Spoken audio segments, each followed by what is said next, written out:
9 B-2 bombers just hit Iran. In a single mission, nearly half of America's entire stealth bomber fleet vanished from the skies. China is producing new bombers at a pace we can't match. Russia is watching closely. And America's grip on air superiority now hangs by a single thread. The F-47 fighter, it doesn't exist yet. The B-21 Raider, barely rolling off the production line. By 2030, we could lose the skies forever. And when you see the numbers, you'll understand why. This isn't speculation. This is the reality of American air power today. Our top military leaders are asking the most urgent question of our time. How many next-generation fighters and bombers does America actually need? Not want, need. The answer is not what the Pentagon is planning, it's not what Congress is funding, and it's absolutely not what our adversaries are expecting. Operation Midnight Hammer revealed something terrifying. To strike Iran's nuclear facilities, America had to deploy nearly half of every B-2 bomber still flying.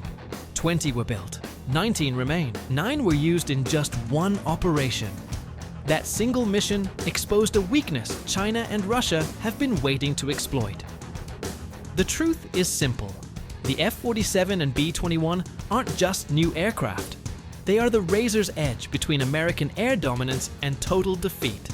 But a few dozen won't be enough. The real numbers America needs will shock you.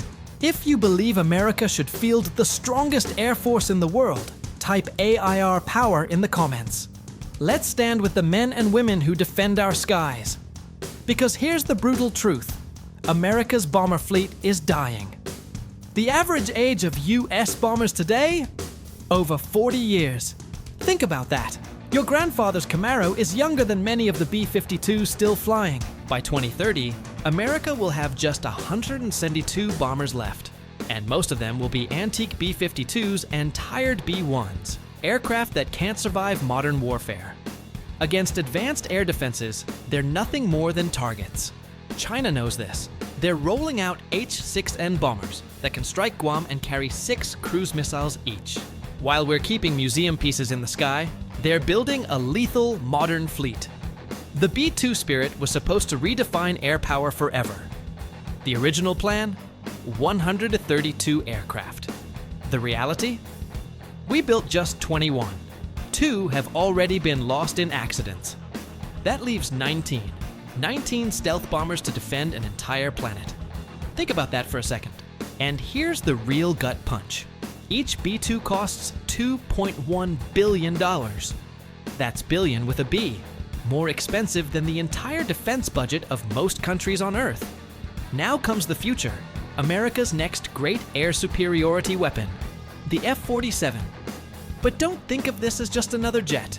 This is the crown jewel of the next generation air dominance program.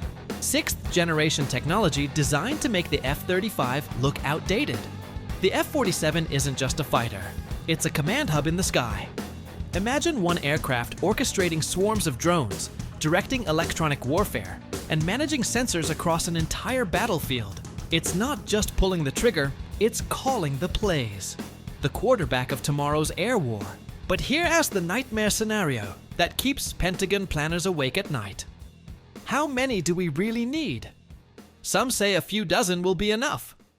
They're dead wrong. The experts who've run the numbers agree. America needs at least 200 to 300 F-47s, and not in some distant future, soon. Here's why. High-intensity wars burn through aircraft fast. Losses pile up in days, not years. Start with 50 jets, lose 10 in the opening week, and suddenly you're crippled. You can't build replacements in months. It takes years. And remember, air superiority isn't optional in just one theater. The F-47 must guarantee dominance across 2, Europe and Asia, the Atlantic and the Pacific. If China moves on Taiwan while Russia rattles NATO, we'll need enough fighters to handle both fires at once. Each F-47 will cost around $300 million. Expensive? Of course. Worth it without question. Because the price of losing air superiority is far higher than the cost of building it. Then there's the B-21 Raider, the stealth bomber revolution. Everything the B-2 should have been, and more. Stealthier, cheaper, more versatile, and most importantly, buildable in real numbers. Right now, 40 Raiders are under construction at Northrop Grumman's secret facility in California. The first flew in 2023. Combat-ready models will begin testing soon. These aircraft aren't just upgrades, they're replacements for our entire Cold War bomber fleet. The B-1s, the B-2s, even parts of the B-52 fleet will eventually give way to the Raider. But again, the question that matters most is numbers. The Air Force wants 100. Strategic Command says at least a 145. Other defense experts say America needs 200 or more. Why so high? Because numbers matter. The B-21 is built to carry both conventional and nuclear weapons, to fly into the teeth of the most advanced air defenses in the world: China's, Russia's, Iran's, North Korea's. On paper, 100 aircraft sounds like a lot, but factor in training rotations, maintenance cycles, and unexpected losses. In a real conflict, you might have just 60 combat-ready Raiders at a time. And spread across multiple enemies in multiple theaters, that's not enough. Each B-21 costs roughly $700 million. Compare that to the B-2's $2.1 billion price tag. The Raider delivers more capability at 1/3 the cost. That's how you build a real fleet. But the B-21 isn't just about dropping bombs. It's about stopping wars before they start. When Beijing sees 145 American stealth bombers on the board, they think twice about Taiwan. When Moscow watches those same aircraft fly, they hesitate before threatening NATO. Small fleets invite aggression. Large fleets deter it. This is the choice America faces. Build enough to secure the skies, or risk losing them forever. China's growing threat, the numbers game. Let's be brutally honest. China isn't building a defensive military. They're building an invasion force. Right now, Chinese engineers are developing the H-20 stealth bomber. Intelligence estimates say it could be operational within 5 years. And here's the catch. They're not building 20 or 30. They're planning hundreds. Their existing bomber fleet already dwarfs America's. China fields over 200 H-6 variants, just one class of bomber. Meanwhile, the United States has 76 B-52s, 45 B-1s, and 19 B-2s. That's a 140 aircraft total. They have more of one type than we have of our entire fleet. And the math only gets worse. Chinese bombers don't need to cross oceans. They launch from bases already close to their targets. American bombers must fly thousands of miles, depend on aerial refueling, and operate from vulnerable forward bases. That's why the F-47 and the B-21 aren't optional. They're essential. Chinese military doctrine is clear. Overwhelm first, strike hard, and cripple American bases in Japan, Guam, and Australia before we can even respond. If they succeed, our small fleet of bombers becomes useless. But if we had 145 B-21 Raiders dispersed across multiple bases, China couldn't hit them all. Some would survive. Some would strike back. That's deterrence.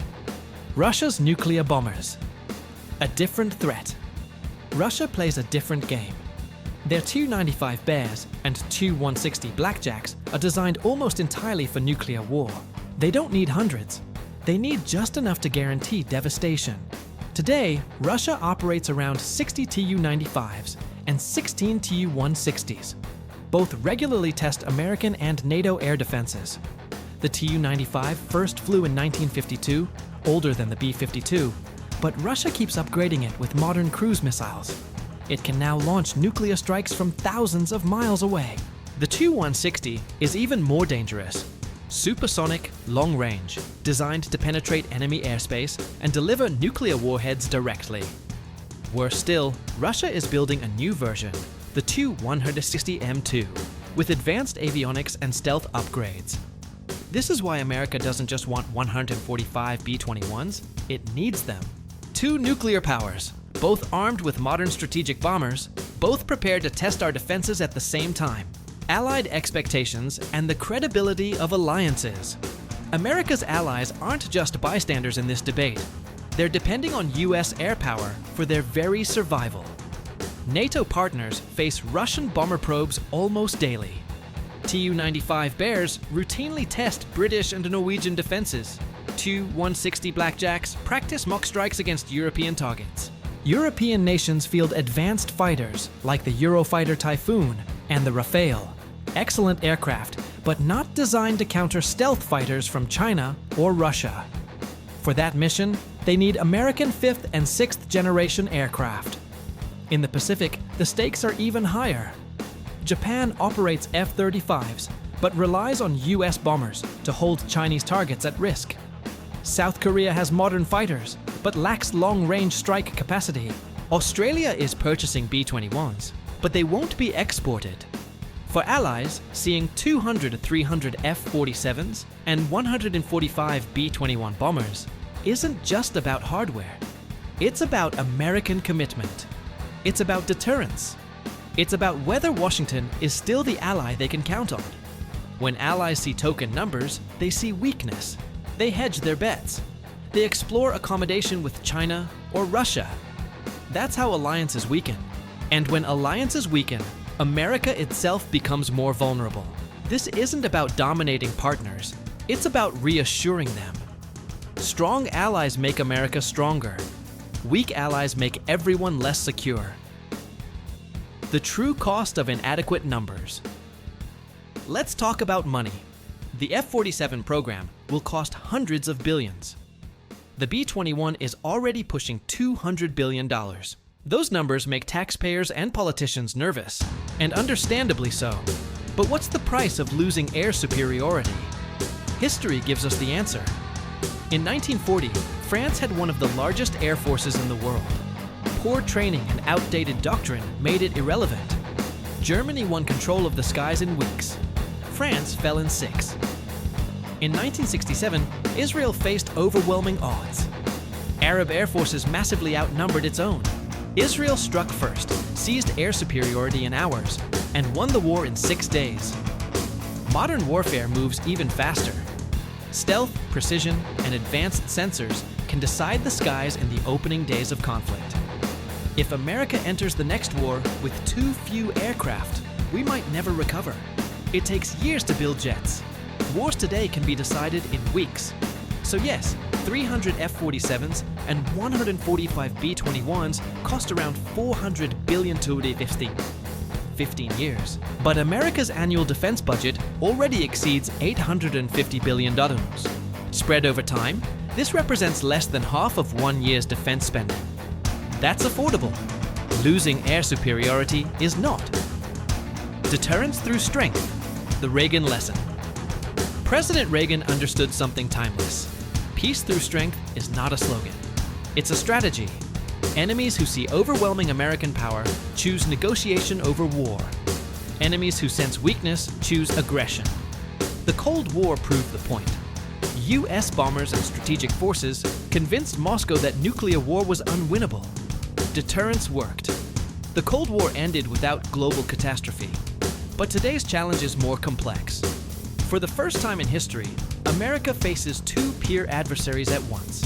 China and Russia coordinate strategy, share intelligence, and back each other's moves.